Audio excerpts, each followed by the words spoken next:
Great job. Here, can you hold this? Have a child hold it. Yeah. You're looking at the cameras. Hold it on that. And do you guys want to come over this way a little bit to the Cover right? the snowman. Snowman too. Yes, yes. Yes. And you're How gonna. about one here? Oh, perfect. There we go. One. Perfect. Great. You guys need to Perfect. back a bit. Hey! I was telling the mayor, I figured out what it was. Snowman!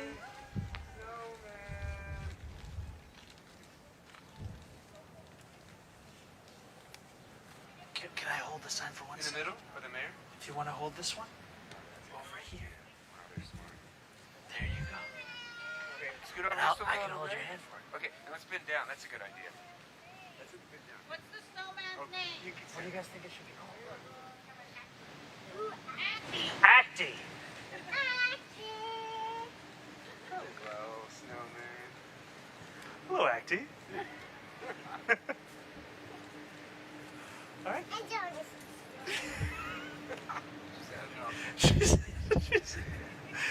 She said, enjoy, Mr. Snowman. All right, guys. See you guys soon. Good doing work with you. Good job, kids. Great job. Great job. Now let's play. I gotta do the press conference, but I'll see you guys. Yes.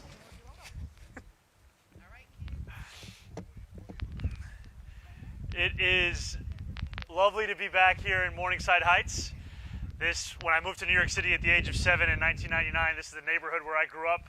We're just blocks away from what I would argue is some of the best pizza in New York City at Coronet.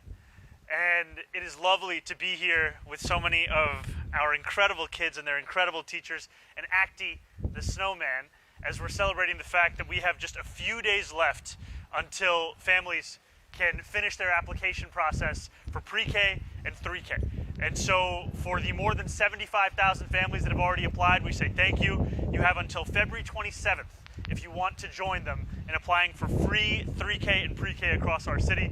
You can do so by going to myschools.nyc, and you can find a website where you'll find a whole wide variety of options for where you can enroll your children. It's a free program that takes more than $20,000 a year off the backs of working families, and we're so excited to be here at St. John the Divine as we celebrate the programs that we have already, the enrollment we've already seen, and the last few days as we see more and more families join them in that. Thank you so much. Eric? Okay. And now I guess we're going to do Q&A. Thank you, my friend. I'm sorry about the postponement of Dino. Oh, yeah. I know. But tell me another one. Yeah. All right, we will take your questions now. Henry, go ahead. Down here in the snow. Hey, how's it going? Good to see you. ACTY. I just want to turn it over to the specialist on the naming. Thank you.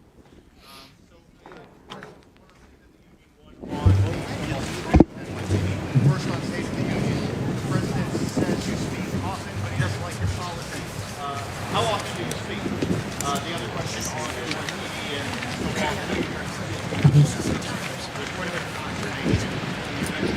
Thanks for doing this here, and I'll make sure you put it on.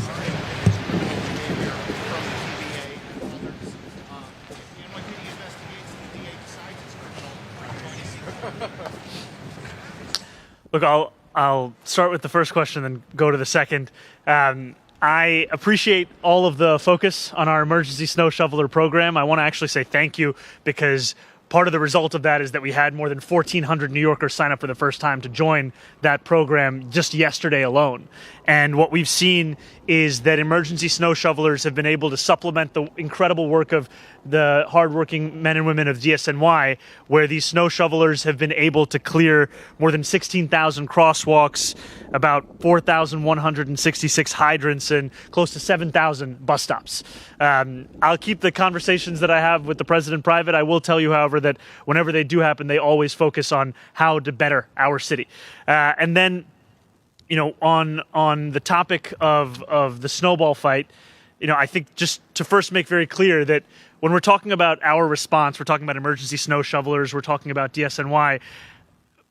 one of the hearts of our city's response also to the first blizzard we've seen since 2016 have been the hardworking men and women of the NYPD. And that's not only in just continuing to keep New Yorkers safe, but also in leading the NYPD tow truck task force, which took more than a dozen ambulances out of being stuck, as well as MTA buses, as well as private vehicles, and were critical to ensure that we could keep this city moving. Now, what I saw yesterday in these videos was a snowball fight that got out of hand. I believe that our officers, just like any city workers, deserve respect. And, you know, once again, I think these are the views that I've shared both kind of in public as well as in any conversations I've had. Thank you. Sorry, Henry. Gotta move on. Should not be charged. These kids are charged. To be fair to people like kids, we can make a similar statement saying these kids should not do. You know, I've said that what I saw was a snowball fight. It should be treated accordingly. It was one that got out of hand, but that's what it was. Thank you. Yeah, Mr. Mayor. Yeah, Yeah. thank you. Yeah. So, Mr. Mayor, are you willing to revise your statement regarding the snowball fight, given that this was not exactly a friendly back and forth snowball fight? The police that were there were not throwing any snowballs. They were getting pelted themselves. And number two, have you considered or would you consider banning these crowdsourcing events because they can and sometimes do get out of hand? So I'm not going to be banning snowball fights or organized snowball fights. I've shared my thoughts with New Yorkers, and I continue to believe that what we are seeing in this response to this winter blizzard from the city workers as a whole, and that includes the hardworking men and women of the NYPD, is part of why the city's getting back on its feet, and I'm appreciative of that work. Thank you. I'm sorry, Julie. We have to move on. Yeah. Annie, go ahead right here, and then we're going to go to Jeff from the Times. Oh. I'm sorry, Julie. I can't Yeah. answer the question. Go ahead, Annie. Hi, Mayor. Back here. Hey, Two questions. You mentioned you want to keep the conversations with Trump Right. private, but on the frequency of the conversations, not the content. Like, how often are you guys talking? And then second question, Julie Menon is holding a hearing today on a package of bills to combat hate. One of those bills proposed a 100-foot buffer zone to keep protesters away from houses of worship. It's been amended. That buffer zone has been removed. What are your thoughts on that bill? Is it something that you will sign?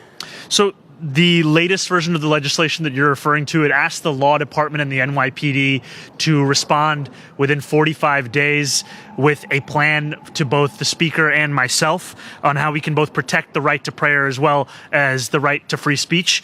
And this is a distinct shift from the original legislation, which proposed a specific policy that I know our police department as well as a number of legal scholars had expressed concerns about. So I look forward to seeing the hearing today and to seeing whatever the final version is of that legislation. And you know, we have conversations that are always focused on how to keep the city moving forward. Thank you. All right, Jeff, go ahead. Hey, Mayor, how you doing? Hey, Jeff. There's a Tax the Rich rally today in Albany. You're not there, obviously, even though taxing the rich has been one of your consistent calls to raise revenue for the city. So I'm wondering if you could talk a little bit about why you decided not to be there. Were you worried about irking the governor on this issue? And secondly, do you think it disappoints people in this movement that you've called for that, but you're not necessarily at this rally? So I make it clear time and time again that I believe in the importance of taxing the wealthiest New Yorkers that little bit more, as well as the most profitable corporations, and doing so while also ending the drain that has long characterized our city's fiscal relationship with the state. And I've said this both because it's important to create a fairer tax system, and also because of the fact that we're facing a $5.4 billion fiscal deficit at this time, the likes of which we haven't seen since the Great Recession. And my not attending one event does not change in any way the strength with which I believe this, the urgency with which I believe we have to respond to it. And I'm thankful for New Yorkers who continue to make it clear that they too want to build a city that everyone who calls it home can afford. The governor and I are in constant communication, and we are always looking to build a healthier, stronger city. I'm appreciative of her partnership in that, and I know we have a long budget process to go through, and I'm encouraged by the beginnings of it. We're going to go to Marcia. We have time for a few more, and then we're going to go to Bridget right here. Mr. Mayor, Yesterday, the police department put out 4 pictures of people they're looking for, saying that they may have assaulted police officers. I wonder what your reaction to that is, if you think that they should be prosecuted if they're caught, and if you've talked to the police commissioner about that. So I stay in regular touch with my police commissioner, and I appreciate the work that she's doing. You know, I've said time and time again that having seen these videos, to me it was a snowball fight that got out of hand, and it should be treated accordingly. So, I've said again and again of what I think it was. Hey, Mr. Mayor. Hi. I'm trying to get in the spirit of the snow here. Yeah. Just to follow up on Marcia's question, I mean, I think people are wondering why you and the police commissioner don't seem to be on the same page regarding the snowball fight. You know, is there a distance between you and the police commissioner when it comes to this? I've said again and again of my views on this snowball fight, and I'm appreciative of the work that my police commissioner does and the work that we are doing to keep New Yorkers safe across this city, and that's the work that I'm looking forward to continuing. All right. Thank you. We've got time for one more right here. Oliver, go ahead. Thanks, Mr. Mayor. I'm all good. Can I just talk about this dual ID thing with the snow shovelers? Are you surprised by how much that's blown up to the state that's getting mentioned in the State of the Union? I mean, obviously that's not actually really, that's a federal law. Basically, are you surprised by how that is accelerated by social media? I can tell you I didn't expect this much attention nationwide on our emergency snow shoveler program. It is a program that has existed for years. It is a program that has been part of responses to storms. It's also, however, been a conversation that's been helpful in sharing the fact that New Yorkers can be a part of this. I mean, yesterday we saw more than 1,000 New Yorkers enroll into this program. And that in and of itself doubles the size of the snow shoveling program that we first found when coming into office in terms of who was ready to actually pick up a shovel. And I can say that it's been a critical part in getting our city back up on its feet. And I'm immensely grateful to those who have joined this program, as well as to the 2,600 hardworking men and women of DSNY who've been working 12-hour shifts, because what they've done is deal with upwards of 28, 29, in some parts of New York City, 30 inches of snow. And to have gotten through a first pass, a second pass, they are showing just how quickly the city can get back on its feet, while always ensuring that we are asking ourselves, what more can we do to ensure that this is a city government meeting the needs of New Yorkers? I think any conversation about emergency snow shoveling always reminds New Yorkers they can join a program where they make $30 an hour shoveling snow, and they have to bring 2 forms of identification, and they can join the ranks of many New Yorkers who've done so. Thank you all so much.